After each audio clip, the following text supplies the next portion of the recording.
See, there are few things sometimes that helps us not to go up in our life కదండి. అంటే కొన్నిసార్లు కొందరు వచ్చి కొన్ని ప్రశ్నలు అడుగుతారు, ఎందుకు ఇలాగే ఉన్నావు నీ జీవితంలో అంటే. కొందరి దగ్గర మనం ఒక్కొక్క సమాధానం కొన్నిసార్లు మనం చెప్తూ ఉంటాం కదండి. ఆర్థిక స్థితి ఎలా ఉంది, కుటుంబ పరిస్థితి ఎలా ఉంది అంటే, వ్యాపారం పెట్టాలి, 25 లక్షలు కావాలి, మరి డబ్బు లేదు, దాని కొరకు ఈ వ్యాపారం చేయలేకపోతున్నాను అని కొన్నిసార్లు మనం అంటూ ఉంటాం. కొన్నిసార్లు ఎడ్యుకేషన్ కూడా మరి మనం అలాంటి ఒక పరిస్థితులు మనం ఎదుర్కొంటాం కదండి మన జీవితంలో. అంటే కాలేజ్ ఫీజు కానీ, స్కూల్ ఫీజు కానీ, లేకుంటే అలాగే కొన్ని విషయాలు మన జీవితంలో మన ఫుల్ పొటెన్షియల్ లేకుంటే మనము ఇది చేయగలము అని మనకు తెలుసు, కానీ కొన్ని మనకొక ఆటంకం రూపముగా మరి కొన్ని విషయాలు మన జీవితంలో మనల్ని కింద లాగుతూనే ఉంటాయి కదండి. అలాగే మనం ఒక ట్రూ క్రిస్టియన్ అంటే ప్రభు మనల్ని ఒక క్రిస్టియన్గా ఆయన పిలుచుకున్నప్పుడు, లేకుంటే ఒక క్రైస్తవరాలుగా ప్రభు మనల్ని పిలుచుకున్నప్పుడు ఒకటి మనల్ని చాలా కింద లాగుతూ ఉంటుందండి. మరి దాని గురించి మరి మనం ఈరోజు తెలుసుకోబోతూ ఉన్నాం. మార్క్ 2వ అధ్యాయము 1 నుండి 12 వచనాలు గనక మరి మనం ఈరోజు మరి మనం చూసినట్లయితే, we are not gonna to read the whole thing, but I'm gonna to tell you what happen exactly there. So ప్రభు అయిన యేసుక్రీస్తు ఒక పట్టణానికి వాక్యము చెప్పటానికి వారు వెళ్తూ ఉన్నారు. మరి వాక్యం వారు చెప్తూ ఉండగా ఆ కాలంలోనే ప్రభు అయిన యేసుక్రీస్తుకి చాలా హ్యూజ్ ఫాలోయింగ్ ఉండేదన్నమాట. అంటే ఎన్నో వేల మంది, వందల మంది మరి ఆయన ఎక్కడ వాక్యం చెప్పినా ప్రజలు కూడేది, మరి వినేది అన్నమాట. అంటే they use to come together and listen to God's word. ప్రభు అయిన యేసుక్రీస్తు వారి యొక్క మాటలను వారు వినేది. సో అలాంటి సందర్భంలో మరి అక్కడ కొందరు స్నేహితులు మరి వారి యొక్క మిత్రుడు వారికి జీవితాన్ని వారు చూస్తూ ఉన్నారు. ఆయన పక్షవాయు కలిగిన ఒక వ్యక్తిగా ఆయన ఉన్నాడు. He's a paralysed man and he's in a position where he's unable to walk. అంటే ఆయన ఎలాంటి ఒక పరిస్థితిలో ఆయన ఉన్నాడంటే, ఆయన నడవలేని పరిస్థితిలో, లేవలేని పరిస్థితిలో ఆయన ఉన్నారు. అప్పుడు ఆయన చుట్టూ ఉన్న కొందరు మిత్రులు మరి ఆయన చుట్టూ ఉన్న కొందరు ఏం చూశారంటే, ఈయనకు స్వస్థత వస్తే బాగుంటుంది అని వారు ఆలోచించారు. కానీ అక్కడ ప్రభు అయిన యేసుక్రీస్తుని చూస్తే ఆయన చాలా బిజీగా ఉన్నాడు అన్నమాట. వాక్యం చెప్తూ ఆయన ఉన్నాడు.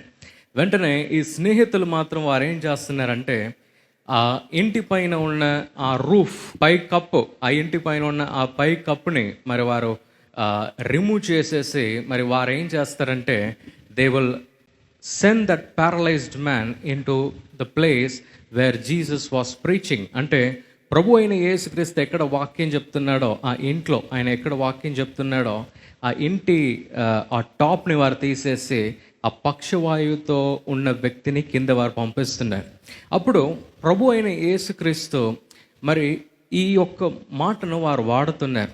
ఏమనంటే, son, your sins are forgiven అని చెప్పేసి మరి ప్రభు అయిన యేసుక్రీస్తు ఒక మాటను చెప్తున్నారు. అంటే నీ పాపము క్షమించబడింది అని చెప్పేసి ఆ పక్షవాయుతో ఉన్న వ్యక్తి దగ్గర మొదట ప్రభు ఏం చెప్పాడంటే, నీ పాపము క్షమించబడింది అని చెప్పేసి ప్రభు అయిన యేసుక్రీస్తు తెలియజేశాడు.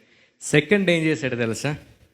దాని తర్వాతనే ఆయన ఏమంటున్నాడంటే, ఆ మ్యాట్, ఆ పరుపుని తీసి నడు అని చెప్పేసి ప్రభు చెప్పేసరికి మరి చివరిలో మనం ఏం చూడగలుగుతున్నామంటే, ఆయన ఆ పరుపుని ఆయన తీసి నడవటం మనం చూస్తూ ఉన్నాము. హల్లెలూయా.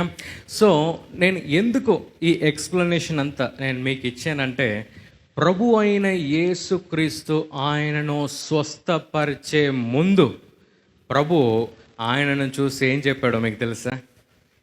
నీ పాపము క్షమించబడింది అన్నాడు.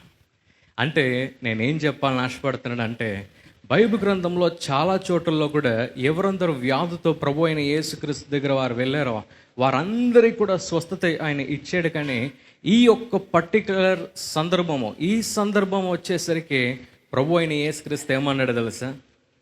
నీ పాపము క్షమించబడింది అని చెప్పేసి పాపాన్ని ఆయన దృష్టిలో పెట్టి మరి దాన్ని ఆయన మాట్లాడినట్టు మనం చూస్తూ ఉన్నాం. ఈరోజు మనము కూడా ఒక కంప్లీట్ క్రిస్టియన్గా మనం మారటానికి కొన్నిసార్లు ఏది తెలుసు ఆటంకంగా ఉంది? పాపమండి. పాపము. మనం బైబిల్ గ్రంథంలో మనం చాలా నాయకులను మనం చూడొచ్చు. అబ్రహాంని మనం చూడొచ్చు, కానీ ప్రభు ఏమని తెలియజేస్తున్నాడంటే ఆయన దృష్టిలో ఆయన నీతిమంతుడుగా ఆయన ఉన్నాడంట ప్రభు యొక్క దృష్టిలో. అలాగే నోవా వారి యొక్క జీవితంలో మనం చూసినట్లయితే ఆయన ఒక నీతిమంతుడుగా ఆయన ఉన్నాడంట. మరి ఎవరందరూ ఒక్కొక్క నీతిమంతుడుగా వారు బైబిల్ గ్రంథంలో వారు ఉన్నారో ప్రభు వారిని ఏం చేశాడు తెలుసా? వారిని ఉన్నత స్థానంలో ప్రభు పెట్టాడండి. హల్లెలూయా, హల్లెలూయా. ఈరోజు మనము కూడా క్రిస్టియన్స్ అని మనం చెప్పుకుంటున్నాం, కానీ అంటే క్రైస్తవులము అని మనం చెప్పుకుంటున్నాము, కానీ we're unable to reach that full potential in our life. అంటే మన జీవితంలో కూడా ఆ ఉన్నతమైన స్థానాన్ని మనం ముట్టలేకపోతున్నామండి. దేనికి తెలుసా? కొన్నిసార్లు కొన్ని పాపాలు మనల్ని వెంబడించి వస్తూనే ఉన్నాయండి. కానీ ఈరోజు మనం ప్రభు దగ్గర ఏం చెప్పాలి తెలుసా? ప్రభువా, నేను తెలిసి చేసిన తెలియకుండా చేసిన ఆ ప్రతి పాపాన్ని కూడా ప్రభువా నీ హస్తంలో నేను ఇస్తున్నాను. నీ రక్తంతో నన్ను కడుగు, నీ రక్తంతో నన్ను శుద్ధీకరించు, నన్ను నూతనపరచు ప్రభువా అని మనము ఈరోజు కనుక మనం అడిగినట్లయితే ఏమవుతుందో తెలుసా? ఈ పక్షవాయువు కలిగిన వ్యక్తికి ఏం అవసరమండి? స్వస్థత అవసరము కదండి. మీ జీవితంలో ఏం అవసరమో ఒకసారి ఆలోచించండి. కొన్నిసార్లు మన ఆర్థిక స్థితి కింద పరిస్థితుల్లో అది ఉండవచ్చు. కొన్నిసార్లు మన కుటుంబ పరిస్థితులు మనం అనుకోని స్థితిలో అది ఉండవచ్చు. కొన్నిసార్లు మన హృదయము మంచి స్థితిలో లేని పరిస్థితిలో అది కూడా అది ఉండవచ్చు. కానీ మనం ఎన్నోసార్లు ఏమనుకుంటామంటే ఇదంతా నేను చేయవలసింది కదా అని మనం అనుకుంటాం. కానీ మనం ఏం చేయాలి తెలుసా? ఆ సిలువ వైపు ప్రభు చేసిన అన్నిటిని కూడా మనం ఒకసారి ధ్యానిస్తూ, ప్రభువా నువ్వు సిలువలో చేసిన ఆ కార్యము ద్వారా నాకు దీంట్లో కూడా జయము ప్రభువా అని మనం అడిగినప్పుడు ప్రభు మనకు దానిలో కూడా ఈ రోజు నుంచి జయం ఇవ్వబోతున్నాడు. Hallelujah. Yes, so let us ask God, ప్రభువా ఈరోజు నన్ను ట్రూ క్రిస్టియన్గా, ఒక నీతిమంతుడు బైబిల్ గ్రంథంలో ఆయన ఏమేం చేయగలిగాడో, ఏమేం చూడగలిగాడో, ఎలాంటి దీవెనలైన పొందగలిగాడో ప్రభువా నేను కూడా ఈరోజు దాన్ని నేను పొందగలగాలి అని మీరు అడిగినట్లయితే ప్రభు తప్పకుండా ఈరోజు మీ జీవితంలో చేయాలని చెప్పేసి మరి ప్రభు ఆశపడుతూ ఉన్నాడు. మరి అలాగే ఈ పక్షవాయువుతో ఉన్న ఈ వ్యక్తికి ఏమైంది తెలుసా? ప్రభు అన్నాడు, లేచి నడువు అన్నాడు. వెంటనే ఆయన ఆ పరుపుని తీసుకొని మరి ఆయన నడిచి వెళ్ళినట్టు మరి మనం చూస్తూ ఉన్నాం. హల్లెలూయా.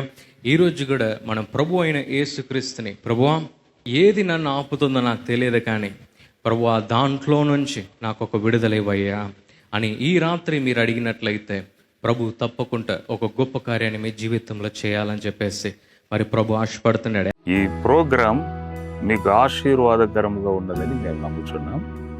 ఫస్ట్ లైక్ చేయండి, తెలిసిన వారు మీ ఫ్రెండ్స్ అందరికీ మీరు షేర్ చేయండి, తర్వాత సబ్స్క్రైబ్ చేయండి. తప్పగా ప్రభు మిమ్మల్ని దీవిస్తాడు. ఇక రాబో వీడియోను కూడా మీరు చూడండి, దీవించబడండి. ప్రభు మిమ్మల్ని దీవించును గాక. God bless you.